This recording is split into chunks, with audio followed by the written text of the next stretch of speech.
ગુજરાતમાં આપનું સ્વાગત છે। આવક મર્યાદા વધારવા બદલ પ્રદેશ અનુસૂચિત જાતિ મોરચા દ્વારા આયોજિત અભિવાદન સમારોહ।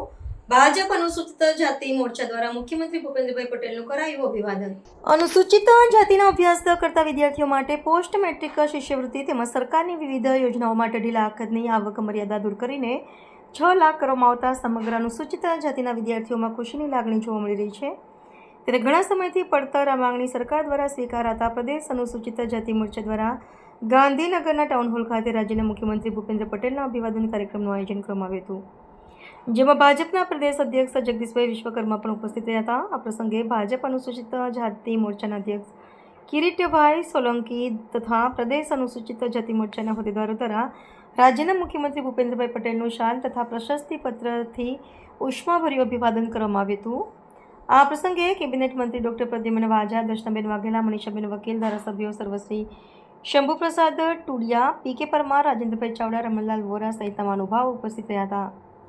આ પ્રસંગે ભાજપ પ્રદેશના ઉપાધ્યક્ષ ગૌતમ ગેડિયા, પૂર્વ મંત્રી ભાનુબેન બાબરિયા, પ્રદીપભાઈ પરમાર, ગિરીશભાઈ પરમાર, ઈશ્વરભાઈ મકવાણા તેમજ સંગઠનના હોદ્દેદારો રમેશભાઈ સોલંકી, અનિતાબેન પરમાર સહિતના હોદ્દેદારો ઉપરાંત અનુસૂચિત જાતિ મોરચાના જિલ્લા, તાલુકા તેમજ શહેર સંગઠનના પ્રમુખ, મંત્રી સહિતના હોદ્દેદારો મોટી સંખ્યામાં ઉપસ્થિત રહ્યા હતા। મોરચાના ઉપપ્રમુખ શ્રી વિક્રમભાઈ ચૌહાણ, મહામંત્રી શ્રી દેવેન્દ્રભાઈ વર્મા, એડવોકેટ સંદીપ જ્યોતિકર સહિતના હોદ્દેદારો દ્વારા સમગ્ર કાર્યક્રમનું સુંદર સંચાલન કરવામાં આવ્યું હતું। અનુસૂચિત જાતિ મોરચા દ્વારા યોજાયેલો આ પ્રસંગ સમાજના વિકાસ માટે આપણા સંકલ્પને નવું બળ આપવાનો આ અવસર છે। અનુસૂચિત જાતિ સમાજના અનેક સંતોએ સદીઓ પહેલા સામાજિક સમરસતાથી સમાજ વિકાસનું ઉદાહરણ પૂરું પાડ્યું છે। સમાજમાં રહીને સમાજના પ્રશ્નોની નાડ પારખીને અને પોતાની ભક્તિ પરંપરા જાળવી રાખીને સમાજ ચેતના જગાડવામાં આ સંતોનું ખૂબ મહત્વનું યોગદાન રહ્યું છે। વીર મેઘમાયા, ત્રિકમ સાહેબ, દાસી જીવણ, ઝાંઝરકાના સંત સેવૈયાનાથ, સંત રવિદાસ જેવા અનેક સંતોની દિવ્ય ચેતનાને પણ હું આજે વંદન કરું છું। તેમનું ચિંતન સમાજના વિકાસ માટે સતત પ્રેરણા આપતું રહ્યું છે અને આપતું રહેવાનું છે।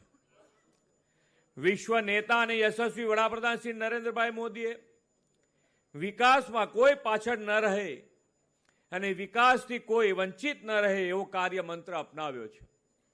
શ્રી મોદી સાહેબે દેશનું સેવાદાયિત્વ સંભાળ્યાના પોતાના પહેલા જ પ્રવચનમાં કહ્યું હતું કે તેમની સરકાર દલિત, વંચિત, પીડિત, છેવાડા અને શોષિત સમાજના ઉત્કર્ષને પ્રાથમિકતા આપશે। તેમણે સૌના સાથ, સૌનો વિકાસ, સૌનો વિશ્વાસ અને સૌના પ્રયાસ મંત્રથી દેશના વિકાસને નવો માર્ગ કંડાર્યો છે। વડાપ્રધાનશ્રીના વિચારના મૂળમાં આપણા બંધારણના ઘડવૈયા અને દલિત સમાજના ઉદ્ધારક પૂજ્ય બાબા સાહેબ આંબેડકરનો સામાજિક સમરસતા અને સમાનતાનો આદર્શ છે। ડોક્ટર આંબેડકરજીએ આપેલા બંધારણમાં સૌને સમાન તકો જે અભિગમ છે તેને 100% પાર પાડવાનું કામ પણ આદરણીય શ્રી મોદી સાહેબના નેતૃત્વમાં થયું છે। ડોક્ટર આંબેડકરજીએ આપેલા એ બંધારણના અંગીકરણના 75 વર્ષની ઉજવણી શ્રી મોદી સાહેબના માર્ગદર્શનમાં દેશભરમાં થઈ।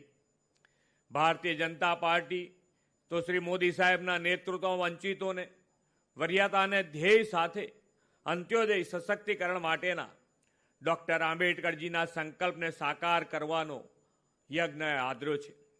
ડોક્ટર બાબા સાહેબ આંબેડકરજીનું જીવન સૌ માટે દર્શનીય અને આદર્શ છે। આવા મહાન રાષ્ટ્ર પુરુષના જીવન સાથે જોડાયેલા તમામ ઐતિહાસિક સ્થળોને તીર્થસ્થાનનું સન્માન ભારતીય જનતા પાર્ટીની સરકાર એ મોદી સાહેબના નેતૃત્વમાં આપ્યું છે। ડોક્ટર બાબા સાહેબ આંબેડકરજીનું જન્મસ્થળ નાગપુરમાં દીક્ષાભૂમિ, દિલ્હીમાં મહાપરિનિર્વાણ સ્થળ અને મુંબઈમાં ચૈતન્ય ભૂમિ જેવી વિરાસતોનું ગૌરવ શ્રી મોદી સાહેબે કર્યું છે।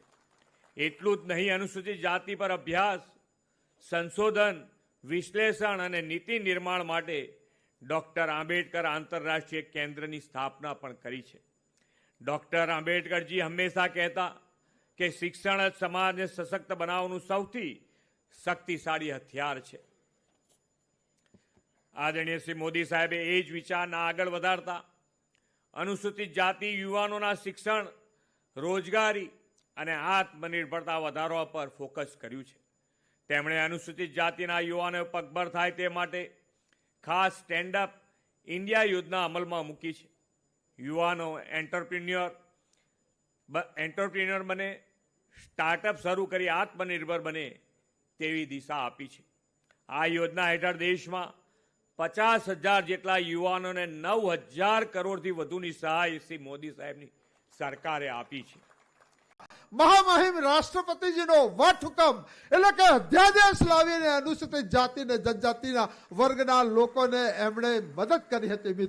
મિત્રો આવા તો અનેકવિધ દાખલાઓ પડે છે. ત્યારે આપ સૌને મારી વિનંતી છે કે આપણે આપણા આખા સમગ્ર ગુજરાતમાંથી આપ અહીંયા આપ પધારેલા છો, ત્યારે આપણે આપણા પોતપોતાના વિસ્તારમાં જઈને સમાજમાં ભારતીય જનતા પાર્ટીની સરકાર દલિતો માટે, ખાસ કરીને અનુસૂચિત જાતિના વર્ગના લોકો માટે કયા કાર્યો કરે છે એ આપણે લોકોને સુધી ત્યાં સુધી આપણે ઊંડે જઈએ. અને મને લાગે છે કે આ સમાજ એ દૂધે ધોઈને પૈસા આપવા વાળો સમાજ છે. આ સમાજ તમે 1 રૂપિયા આપો તો ₹1.25 આપવાના છે. અને મને પૂર્ણ વિશ્વાસ છે કે સમાજ ભારતીય જનતા પાર્ટીની સાથે જોડાયા છે. અને બીજા લોકો જે રાજકીય રીતે રોટલા શેકતા છે એમના રોટલા બંધ થઈ જવાનું કાર્ય થશે. આપ સૌ અહીંયા પધાર્યા છો, મંચ અહીંયા છે, ત્યારે આપ સૌનું સ્વાગત કરીને હું મારી વાતને વિરામ આપું છું. ભારત માતા કી. तो व्हाट्सएप, ट्विटर, फेसबुक, इंस्टा जहाँ भी आपका अकाउंट है, इसे शेयर बटन के द्वारा वहाँ पर शेयर करें